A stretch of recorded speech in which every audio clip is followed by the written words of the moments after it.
Andrew, could you tell me a bit? Could you tell us what you think? Because we are in Lithuania here, and that's just nearby Ukraine, and I know that it affects you. So can you tell us a bit? What are your views about the war in Ukraine? Yeah, so Ukraine is very close by. We have like 30 minutes border to Belarus here, where the invasion of Ukraine started from. 7-8 hours drive from where we are right now. We would be in Ukraine, next to the fighting scenes, the front lines. Maybe not so close to the front lines as of now, but where the front line was before.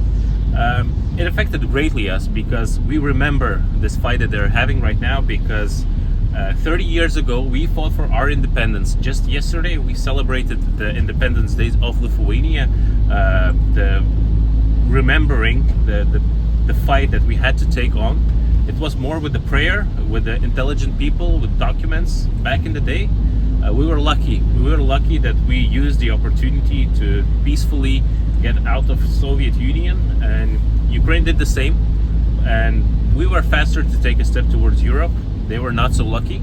They had some more problems, and now they take our fight.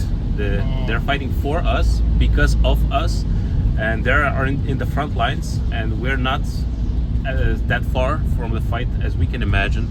I imagine it's very nice to sit in London or sit in France, in Paris, drink your coffee and eat your bagel and think that somebody else have to do the fight and we are taxpayers, they're supporting them.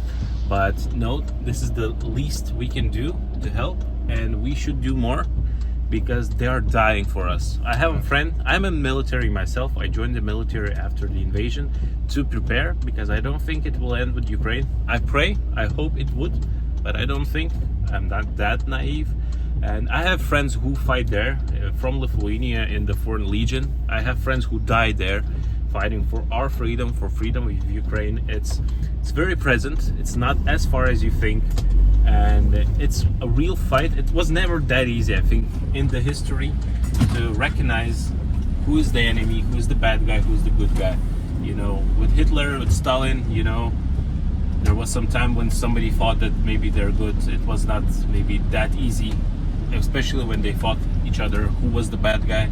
And now it's very clear. It's very clear who's the bad guy and who fights for the freedom that God gave us. God made us free, but some people want to take that away. And freedom will always be protected by the price of blood. For the past 2 years, every evening, it takes at least 15 minutes in the evening. There's channels and Telegram, with just the raw footage of the war. So I would never forget any day, because it's very easy to get tired. Oh, it's war, it's been going for 2 years.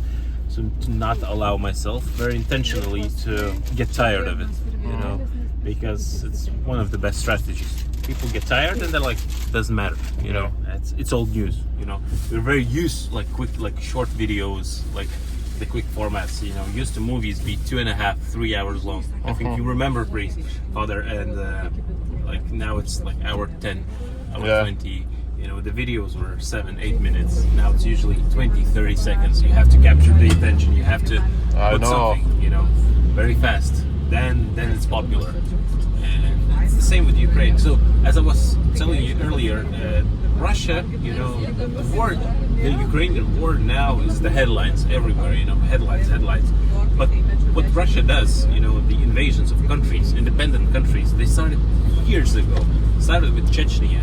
There were 2 wars in Chechnya, and they occupied the independent country, and brought it under its wing. Then it was Georgia, occupation of Georgia, the part of Georgia, not the whole country. Then it was Crimea. So it's not something new. And in the East, you can just blatantly lie and nobody cares. There's no repercussions. The word is, you just say anything to get what you want. It doesn't matter. So that was with Chechnya, just give me this part, and then we'll leave you alone. And they're like, okay, but nothing more. Okay. And then 2-3 years later, they take more, The same with Georgia. Just this one region. And then a few days later, okay, give us more.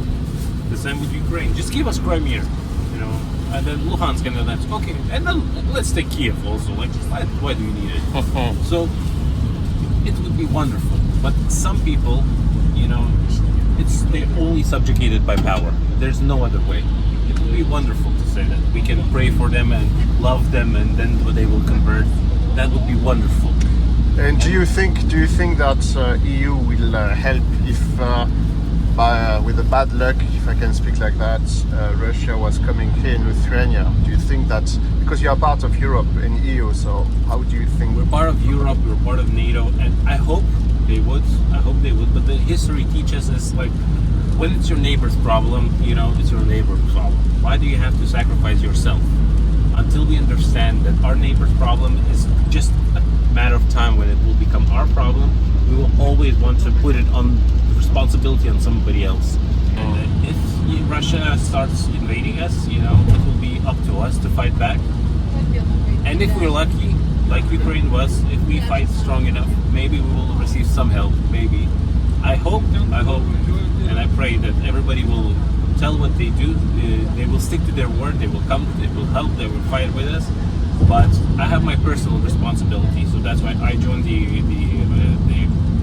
volunteer corps to be ready to do my part, maximum that I can do personally to fight for my country, for the freedom that we have. I'm not sure if everybody will stick to their word and come. I hope they would. But Okay, thank you.